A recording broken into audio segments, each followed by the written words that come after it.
పాపం ఆడవాళ్ళు కష్టపడుతూ అక్కడ మూలకి ఈ మూలకి చెట్టు మూల ఎత్తుకునేలాల్సి వచ్చాయి. అవన్నీ ఇప్పుడు వీ హ్యావ్ అరేంజ్ అన్నీ ఉన్నాయి. ఇప్పుడు ఈ ఆడపిల్ల అవుట్డోర్ షూటింగ్ వెళ్తే వాళ్ళకి టెంపరీ టాయిలెట్లు ఎవ్రీథింగ్ స్టెప్ బై స్టెప్ అరుగుతుంది. అప్పుడు మాటలు ఇవన్నీ ఎప్పుడంటే ఈ సెల్ ఏర్పడటానికి ముందు 2014-18 ముందు, 2018 తర్వాత ఒక్కొక్కటి కరెక్షన్ చేసుకుంటూ వస్తున్నాయి. ఓకే, నటికుమార్ గారు కూడా ఉన్నారు. నటికుమార్ గారు ఏంటి అంటున్నారు మీరు? ఇప్పుడు మా చిట్టుబాబు అన్న మాట్లాడుతుంది దాంట్లో కమిటీగా ఇక్కడ జరిగిన సిచ్యువేషన్ ఏంటంటే ఆ అమ్మాయి మొత్తం సుకుమార్ గారు షూటింగ్ చేసుకుంటుంటే, అంటే ప్రేమ్ రక్షిత్ గారు పుష్ప 2లో మెయిన్ కొరియోగ్రాఫర్, తర్వాత సెకండ్ కొరియోగ్రాఫర్ గా అమ్మాయికి ఛాన్స్ ఇచ్చారు. ఆ అమ్మాయి ఛాన్స్ ఇచ్చి షూటింగ్ జరుగుతున్నప్పుడు ఏదో సంథింగ్ చిన్న చిన్న ప్రాబ్లమ్స్ జరుగుతున్నప్పుడు ఆ అమ్మాయి అక్కడ సుకుమార్ గారికి ఆమె బాధ చెప్పుకుంది. ఆమె బాధ చెప్పుకుంటే, అమ్మ మీరు మీడియాకి వెళ్ళకండి, మీ ఇద్దరు ప్రాబ్లమ్స్, అది మీ సంబంధం, మాకు సంబంధం లేదు అంటూ సుకుమార్ గారు ఏంటంటే రికమెండెడ్ బై ఒక్కసారి ఆమె కంప్లైంట్ ఒకసారి వినండి అని చెప్పి భరద్వాజ్ గారికి చెప్పడం జరిగింది. భరద్వాజ్ గారికి చెప్పడం జరిగింది. భరద్వాజ్ గారి దగ్గర కంప్లైంట్ ఇచ్చింది. ఇది మనం చెప్పిందో లేదో కాదు, ఆల్రెడీ కంప్లైంట్ లోనే రాసిందని చెప్పి ఆల్రెడీ సంజయ్ గారు కూడా చెప్పారు. అంటే అమ్మాయి ప్రాపర్ గానే సినీ పెద్దల దగ్గరికి తీసుకెళ్ళింది అమ్మాయి, రైట్? ఆ అమ్మాయి ప్రాపర్ గా తీసుకెళ్లిన తర్వాత 4 రోజుల తర్వాత తమ్మారెడ్డి భరద్వాజ్ గారు పోలీస్ స్టేషన్ కంప్లైంట్ ఇవ్వమని చెప్పడం జరిగింది. పోలీస్ స్టేషన్ కంప్లైంట్ ఇచ్చిన తర్వాత అలా టోటల్ గా మొత్తం ఒక 5 రోజులు ఆ పోలీస్ స్టేషన్ వాళ్ళు ఇన్వెస్టిగేషన్ చేస్తున్నారు. చేయకంటే ముందే ఇమీడియట్లీ ఆల్రెడీ చేస్తున్న సమయంలోనే immediately press meet committee press meet పెట్టి ఆల్రెడీ ఒక ఆయన దోషి అని తీర్మానం చేసి మొత్తం టోటల్ గా కార్టూన్ సస్పెండ్ చేయడం జరిగింది. దోషి అని ఎలా తీర్మానం చేశారు? దోషి అని ఎలా తీర్మానం చేశారు? దోషి అని ఎలా తీర్మానం చేశారు? కమిటీ న్యాయ విచారణ వినండి, న్యాయ విచారణ కమిటీ ఇంకా అవ్వలేదు, 5 రోజులు అయింది, మేము 15 రోజులు రిపోర్ట్ ఇస్తామన్నారు. పోలీసు విచారణ మొదలు కాలేదు. దోషి అని ఎవరు నిర్ణయిస్తారు? ప్రెస్ మీట్ చూసారో లేదో? నేను చూశాను, ప్రెస్ మీట్ చూసాను. అదేమి వాళ్ళు చెప్పిన దాన్ని కరెక్టా? ఎలా నిర్ణయిస్తారు? ఝాన్సీ అమ్మాయి ఎలా నిర్ణయిస్తుంది తప్పని? నేనైనా మాట్లాడేస్తాను, నువ్వు మాట్లాడిన తర్వాత నేను అడిగేది విని సమాధానం చెప్పు. నేను అడిగిన దానికి సమాధానం చెప్పు. ఆ అమ్మాయి చెప్పేస్తే, ఝాన్సీ చెప్పేస్తే ఎట్లా మీ ఇష్టానికి చెప్పేస్తారా? అన్ని విన్న తర్వాత నువ్వు తప్పైతే నా తప్పైతే తప్పనను. ప్లీజ్ అన్న, ఓకే? ఏమండి, అయితే డైరెక్ట్ గా అసలు ఆ కమిటీకి ప్రెస్ మీట్ పెట్టే రైట్ లేదు. ఫస్ట్ ఆఫ్ ఒకరిని దోషి అని ఇన్వెస్టిగేషన్ నడుస్తున్నప్పుడు దోషి అని నిర్ణయించడానికి లేదు. వాళ్ళు తీసిన రిపోర్ట్ ఏదైనా ఉంటే మొత్తం ఎంక్వైరీ చేసి రిపోర్ట్ చేసి గవర్నమెంట్ కి సబ్మిట్ చేయాలా. ఆమెకు రికమెండెడ్ చేసి పోలీస్ స్టేషన్ కంప్లైంట్ ఇవ్వడం ఇస్ రైట్. ఎందుకంటే పోలీసు వాళ్ళు ఇన్వెస్టిగేషన్ చేస్తారు, తర్వాత కోర్టులు నిర్ణయం తీసుకుంటాయి. కానీ మనం ఏంటంటే ఆ అమ్మాయికి కాపలాగా అక్కడ ఏదైతే ఉందో షూటింగ్ లొకేషన్ లో మనం అంటే వాళ్ళకి భరోసా ఇవ్వడానికి మాత్రమే ఈ కమిటీ ఉంటుంది. వాళ్ళకి ఏం అన్యాయం జరుగుతుందో, పైన ప్రైమ్ మెంబర్స్ ఏదైనా సీరియస్ జరుగుతున్నప్పుడు అది complaint and police station is the complaint and court. వీళ్ళు జడ్జిమెంట్ ఎలాగ ఇస్తారు? భరద్వాజ్ అన్న ఆయన పైన డైరెక్ట్ ప్రెస్ మీట్ పెట్టి మొత్తం కమిటీ ప్రెస్ మీట్ పెట్టి మొత్తం చాలా కష్టపడ్డాం, చాలా జరిగింది, అన్యాయం జరిగిపోయింది అని 5 నిమిషాలు ప్రెస్ మీట్ పెట్టి ఆ జానీ మాస్టర్ ని మేము సస్పెండ్ చేస్తున్నాం అంటే ఆ ఒత్తిడి ఒక్క నిమిషం ప్లీజ్. జానీ మాస్టర్ మీద అది ఏదైతే సస్పెండ్ చేసింది ఇన్వెస్టిగేషన్ జరుగుతున్న ఇన్వెస్టిగేషన్ ఆఫీసర్ మీదకి అది బటన్ పడదా? ఇప్పుడు వన్ సైడ్ అవుతుందా లేదా? ఒక కమిటీ ఎప్పుడైతే డిసైడ్ చేస్తుందో ఆ ఇన్వెస్టిగేషన్ ఆఫీసర్ ఇంకా అవసరం ఏంటి? ఇంకా పోలీస్ స్టేషన్ ఎందుకు, కోర్టు ఎందుకు? పబ్లిక్ రిపోర్ట్ ఇవ్వకూడదు. మనం 2018 పెట్టింది ఇందాక చిట్టి అని చెప్పేది కరెక్ట్. మేము ఇలాగ బయటికి చెప్పకూడదు రిపోర్ట్స్. బయటికి చెప్పకుండా మనం సబ్మిట్ చేయాల్సిన బాధ్యతని పబ్లిక్ చేసి ఆయన ఉన్న కక్ష భరద్వాజ అనే వ్యక్తి ఆ కక్షని మొత్తం టోటల్ గా ఒక వన్ సైడ్ చేసే. ఆయనకి ఎందుకు కక్ష ఉంటుంది? ఒక అంటే అమ్మాయి ఎవరో తెలీదు, ఎవరో ఇప్పుడు ఈ మహిళా కొరియోగ్రాఫర్ ఎవరైతే ఉన్నారో ఆమె ఎవరో భరద్వాజ్ గారికి తెలియదు. ఆమె అక్కడికి నాకు న్యాయం చేయండి ఎవరో తెలుసు అన్ని కొత్తగా బయటపడతాయి. ఇది జానీ మాస్టర్ గారి కోపంతో వన్ సైడ్ జరిగింది. ఆ కమిటీ రిపోర్ట్ అది కాదండి. పోలీసులు ఎందుకు, ఇంకా కోర్టు ఎందుకు? మీరే జడ్జిమెంట్ ఇచ్చేస్తే ఇప్పుడు కాదు కమిటీ జడ్జిమెంట్ ఇచ్చే కాదు రైట్ ఇంకా లేదు. ఇన్వెస్టిగేషన్ పూర్తి అవ్వాలా వాళ్ళు ఏమన్నారు మేము ఇన్వెస్టిగేషన్ కమిటీ పూర్తి కూర్చున్నాం అవ్వకపోతే 5 రోజులు అయ్యింది సస్పెండ్ 15 రోజులు నేను కంప్లీట్ ఆల్రెడీ చేస్తాం విచారణ ఆఫీస్ బ్యా- ఏమి అవ్వకుండా ఎలా ఆఫీస్ ఇస్తారు బ్యా- జడ్జిమెంట్ ఆయన ప్రొడ్యూసర్ అంటే వన్ జాయింట్ సైడెడ్ సెక్రటరీ. ఇష్టానికి మాట్లాడేస్తారా ప్రొడ్యూసర్ కౌన్సిల్ జాయింట్ సెక్రటరీ అది ఆల్రెడీ మొత్తం టోటల్ గా కమిటీకి మీకు డైరెక్ట్ గా ప్రెస్ మీట్ పెట్టేది కానీ టోటల్ గా జడ్జిమెంట్ ఇచ్చే కానీ రైట్ లేదు.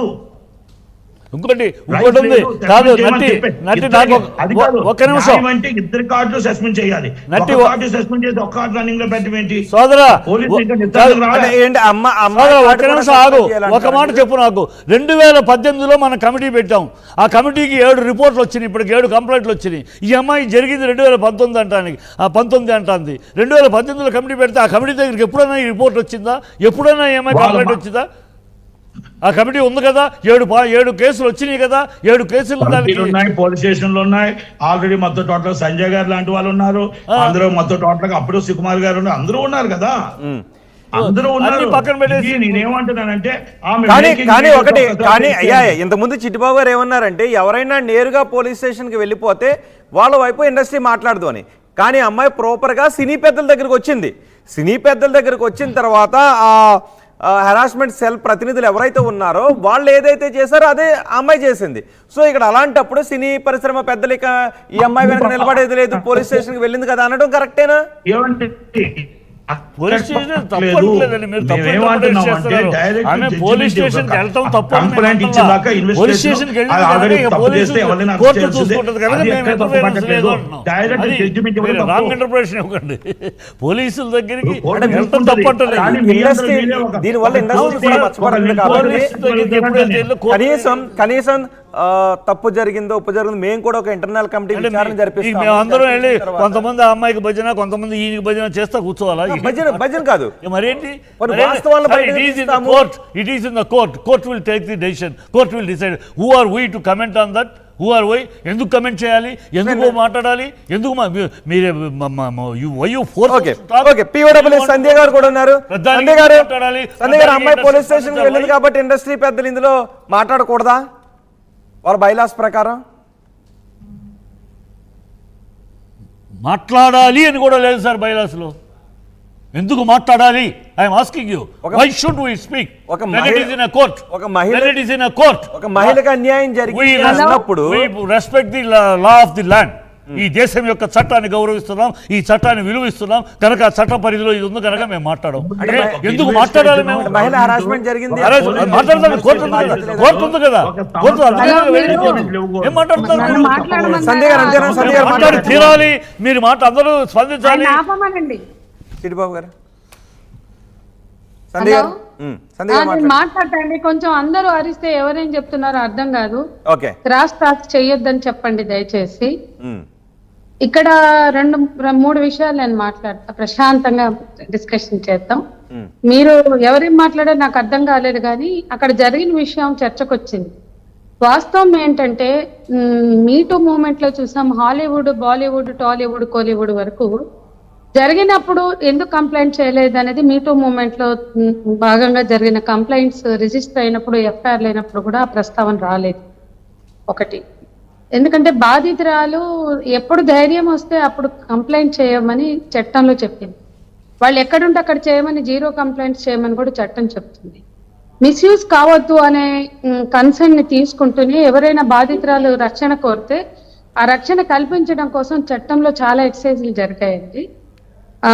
ఇక మీరు చెప్పినట్లుగా ఈ బాధితురాలు ఆగస్టు 28 కార్డు వచ్చింది. ఆ కార్డు వచ్చాక ఇక తనకి అన్ని సమస్యలు తొలగిపోతాయని అప్పటిదాకా వెయిట్ చేసింది. 28 కార్డు వచ్చింది. 29-30 ఛాంబర్స్కి వెళ్ళి కొరియోగ్రాఫిక్ అసోసియేషన్ వాళ్ళకి నాకు ఇట్లా కొత్త ప్రాజెక్ట్ వచ్చింది సెప్టెంబర్ 1 నుంచి జూనియర్ డాన్సర్స్ కావాలని లెటర్ ఇచ్చింది. ఆ రోజు సెప్టెంబర్ 1 వెళ్తుంటే ఆ వచ్చిన ప్రాజెక్ట్ క్యాన్సిల్ అవుతుందని ఒక లెటర్ వచ్చింది, ఒక పార్సిల్, ఒక రెటరోస్, ఒక థ్రెటనింగ్ లెటర్. దాని ప్రకారం ఒక నిమిషం వినండి, ఎవరు ఆవేశపడదు. ఆ లెటర్ లో అలా ఉన్నా కూడా తనకి అంతకు ముందు కూడా అటువంటి చాలా థ్రెటనింగ్స్ ఫోన్లలో రకరకాలుగా వచ్చాయి, ప్రత్యక్షంగా పరోక్షంగా. సరైన వెళ్తే తీరా ఆ కార్డ్ వచ్చాక వచ్చిన మొదటి ప్రాజెక్ట్ క్యాన్సిల్ అయింది. క్యాన్సిల్ అయినాక ఆమె వాళ్ళని అడిగింది, వాళ్ళ రీజన్ చెప్పలే, ఇంటికి వచ్చింది. కనుక్కోండి ఈ క్యాన్సిల్ అవ్వడం కరెక్టా కాదా కూడా కనుక్కోండి. ఆ ఇంటికి వచ్చాక ఆ 2 రోజులు ఆమెకు మళ్ళీ థ్రెటనింగ్స్ కంటిన్యూ అయినాయి, లెటర్స్ కంటిన్యూ అయ్యాయి. ఇవన్నీ ఆలోచించుకుని September 4th ఆమె ఛాంబర్స్ దగ్గరికే వచ్చింది. మీరు చెప్తున్నట్లుగా ఆమె ఛాంబర్స్ దగ్గరికే వచ్చింది. వాళ్ళు విన్నారు, అక్కడ ఉన్న పోస్ట్ కమిటీ వాళ్ళు విన్నారు, తరోగా విన్నారు. ఒక రోజు కాదు 2 రోజులు విన్నారు, రాసిమ్మన్నారు. అమ్మాయి 36 పేజీలు లేఖ రాసింది, అది కూడా చదివారు. ఆమె చూపించిన ఆధారాలు కూడా చూశారు, ఆ రికార్డ్స్ కూడా విన్నారు మన కమిటీ వాళ్ళు. ఇందాక నుంచి మీరు ఒక మాట చెప్తున్నారు, ముందు కమిటీ దగ్గరికి వెళ్ళిందని, అది వాస్తవం. అవును, వాస్తవం. ఆ కమిటీ వాళ్ళు, అది వాస్తవం, ఆ కమిటీ వాళ్ళు అవన్నీ విని చదివి చూసి నేరుగా బాధితురాలు ఎవరికైనా 6 సంవత్సరాల కాలం అయినప్పుడు ఎవరికైనా వచ్చే ప్రశ్న ఇన్నాళ్ళు ఎందుకు రాలేదు అనేది వస్తుంది. కానీ ఎన్నాళ్ళు ఎందుకు రాలేదనే ప్రశ్న రావడం తప్పని నేను అన్నాను. కానీ ఇవాళ మాకు డొమెస్టిక్ వైలెన్స్ లో కూడా చెవులు పగిలిపోయి, ఇయర్ డ్రమ్ములు పగిలిపోయి నాకు 4 ఏళ్లకు వస్తారు, అప్పుడు పగిలిపోయింది అంటారు, అప్పుడు వాతలు పెట్టారంటారు, ఇప్పుడు కొట్టారంటారు. కానీ సంధ్య గారు ఇక్కడ సినీ ఇండస్ట్రీ నుంచి వస్తున్నది అప్పుడెందుకు రాలేదు ఇప్పుడు ఎందుకు వచ్చారని కాదు, అది కాదు. మీరు నేరుగా స్టేషన్ కి వెళ్ళారు కాబట్టి ఇండస్ట్రీ అది కూడా కాదండి. నాకు అది అర్థమైందండి. నేను సంజయ్ గారు ఒక్క నిమిషం మీరు వినండి. సంజయ్ గారు మేము అడిగిన ప్రశ్న అది కాదు. మీరు వినండి, అయితే ఒక నిమిషం మీరు అరవకండి. మీరు వినండి, ఒక మాట విని దాన్ని చెప్పండి. మీరు ఒక మాట వినండి. ఇప్పుడు నన్ను కంప్లీట్ అయినాక మీరు అన్నదానికి చెప్ప వినండి, మీరు అన్నదానికి వినండి, కొంచెం ఓపిక లేకపోతే ఎట్లా. కాబట్టి ఎప్పుడైనా తీసుకోవచ్చు అనే దానికి అందరూ కన్విన్స్. అరే మీరు చెప్పేది వినండి, వినకుండా అంత ఓపిక లేకపోతే కొంచెం వినండి. మేము అడుగుతుంది నా ఓపిక గురించి ఎందుకంటే అరే